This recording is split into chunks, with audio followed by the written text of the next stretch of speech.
اعوذ باللہ من الشیطان الرجیم بسم اللہ الرحمن الرحیم شہر رمضان الذی انزل فیہ القرآن۔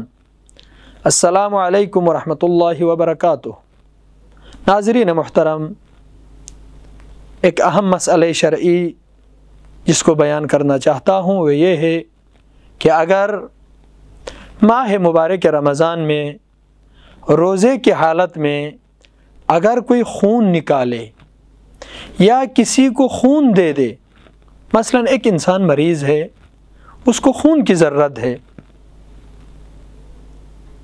ایک انسان کی جان بچانا پوری انسانیت کے جان بچانے کے برابر ہے،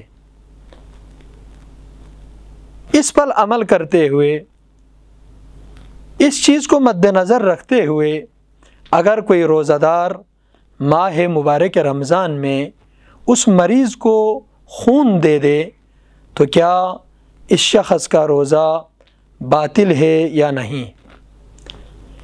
اس سوال کا جواب یہ ہے کہ ماہ مبارک رمضان میں خون نکالنے سے روزہ باطل نہیں ہوتا ہے۔